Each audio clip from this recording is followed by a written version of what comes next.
हिंगोली जिल्ह्याच्या सिंचन अनुशेष म्हणून निघालेले नसताना शासनाने हिंगोली जिल्ह्यातील जीवनदायी असलेल्या कयाधू नदीला वळण बंधारा बांधण्याचा ठरवला आहे। कयाधू नदी खरबीवरून भूमिगत बंधाऱ्याद्वारे वळवण्याचे काम करण्यात येणार आहे। या वळण बंधाऱ्याचे काम जर झालं तर कयाधू नदीचे वाळवंट होण्याची भीती निर्माण झाली आहे।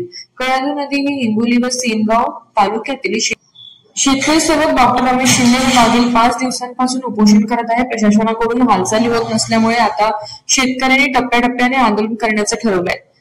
त्याचाच एक भाग म्हणून हिंगोली तालुक्यातील उमरा फाटा येथे शेतकऱ्यांनी रास्ता रोको आंदोलन केले। कयाधू नदीचे भूमिगत पद्धतीने खरबी ते इसापूर धरणाच्या बॅक वॉटर पर्यंत नेण्याचा कट कारस्थान या कामाचे टेंडर मंजूर होऊन दीपावली नंतर काम चालू होणार आहे।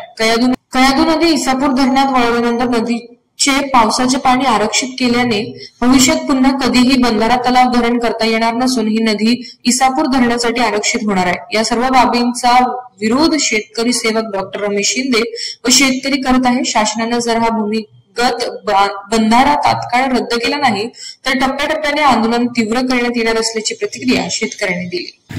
मी सर्वप्रथम माझे नाव दामोदर कौतिकराव वाबळे, राहणार उमरा, तालुका, जिल्हा हिंगोली।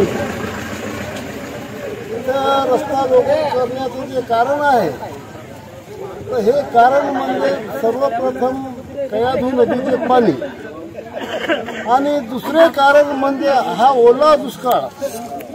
हा ओला दुष्काळ सरकारने तात्काळ जाहीर करावा, कारण शेतकऱ्याची परिस्थिती अशी गंभीर आहे की आज शेतकरी फार मोठ्या संकटात अडकलेला आहे आणि याला जबाबदार म्हणजे इथले आपले हिंगोलीचेच कार्यकर्ते नसून हा याच्यातला माणूस म्हणजे दिल्लीमध्ये ढवळा मधारा जे आहे तो कारणीभूत आहे।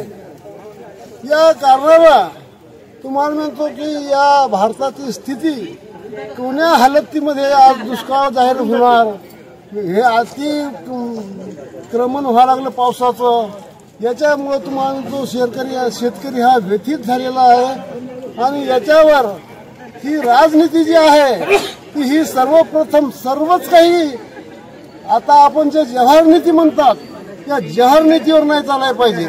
ही शेतकरी आता हे स्वतंत्र झालेला आहे आणि हा शेतकरी स्वतंत्र झाल्यामुळं याचा भाव दुसरा माणूस करतोय, याच्या मालाचा भाव दुसरा माणूस करतोय, हे दाना वेचून नेतोय आणि तिथे गेल्याच्या नंतर व्यापारी लोक तुम्हाला मिळतो त्या मालाचा धिंगाणा करून टाकतात, त्याच्यावर नाचतात, त्याच्यावर वर फेकतात, खालं फेकतात अशी ही। आणि हो माणूस शेतकरी हा एवढा काम करून तिथे वानर जसं अवघडल्या जात आहे त्याप्रमाणे हा शेतकरी अवघडल्या जातोय, पण या शेतकऱ्याची व्यथा कोणी ऐकायला तयार नाही।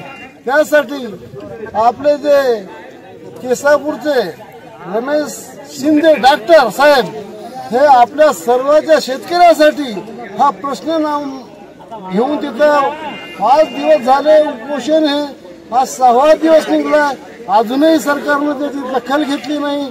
आपला जर एक टाइमचा नाश्ता जर आपला तुम्हाला चुकला तर आपण किती व्याकुळ होतो आणि आज तो माणूस 6 दिवस झाले, 6वा दिवस निघला, अजून त्याच्या पोटामध्ये अन्नाचा कण नाही, याचा विचार कोणी करायला तयार नाही।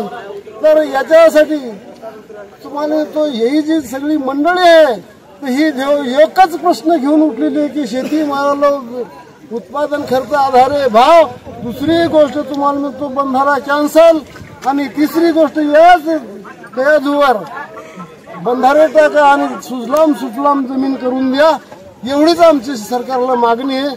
बाकी माझं नाव दत्तराव शंकरराव जाधव। आम्ही सर्व शेतकरी कयाधू नदीवरील वळण बंधारा रद्द व्हावा या मागणीसाठी शेतकरी पुत्र रमेश शिंदे पाटील हे गेले 5 दिवसापासून जिल्हाधिकारी कार्यालयासमोर उपोषणाला बसलेले आहेत। त्यांनाच पाठिंबा म्हणून आम्ही जवळा पळशी रोडवर उमरा पाटी या ठिकाणी सर्व 10-20 गावातील शेतकरी मिळून या ठिकाणी रास्ता रोको केलेला आहे आणि ही पहिली सुरुवात आहे। यानंतर आमचं हे रास्ता रोको पूर्ण तालुक्यात असतील आणि याहीपेक्षा तीव्र निषेध आणि तीव्र आंदोलन या ठिकाणी आम्ही छेडणार आहोत आणि यानंतर या ठिकाणी तुम्ही बघू शकता ट्रॅक्टर आणि बैलगाड्या आता आलेल्या आहेत। यानंतर हे ट्रॅक्टर आणि आमच्या बैलगाड्या आणि आम्ही स्वतः कलेक्टर ऑफिसच्या समोर या ठिकाणी आंदोलनासाठी डॉक्टर साहेबांना पाठिंबा म्हणून बसणार आहोत। माझं नाव जगन बळीराम वाबळे उमरा। या ठिकाणी आज आम्ही उमरा या फाट्यावर रस्ता रोको आंदोलन करत आहे। याचं कारणही तसंच आहे की आमचे नेते डॉक्टर रमेशजी शिंदे हे गेले 5 दिवसापासून जिल्हाधिकारी कार्यालयासमोर उपोषणाला बसलेले आहेत। याचं कारण असं की खरबी वळण बंधारा जो होत आहे तो हा खरबी वळण बंधारा रद्द व्हावा आणि भविष्यामध्ये आपल्याला या धरणा नदीवरती वेगवेगळ्या प्रकारचे बंधारे बांधून आपल्याला आपला जो भाग आहे हा सुजलाम सुफलाम करता यावा, त्यासाठी हा खरबी वळण बंधारा रद्द होणे फार गरजेचं आहे। त्यासाठी हा प्रश्न घेऊन डॉक्टर रमेशजी शिंदे 5 दिवसापासून उपोषणाला बसलेले आहेत। त्यांची प्रकृती बरीच खालावत चाललेली आहे, तरी सुद्धा या इथल्या प्रशासनानं आणखी त्याची दखल घेतलेली नाही आणि त्यामुळे आज आम्ही पहिल्या दिवसाचं हे रस्ता रोको आंदोलन केलेलं आहे। जर कदाचित या शासनानं अशा पद्धतीची या आंदोलनाची दखल जर घेतली नाही तर भविष्यामध्ये आम्ही आमची गुरंढोरं गाडी बैल घेऊन सर्व शेतकरी आम्ही जिल्हाधिकारी कार्यालयावर सुद्धा जाणार आहेत आणि वेगवेगळ्या प्रकारचे रस्ते रोको करणार आहेत।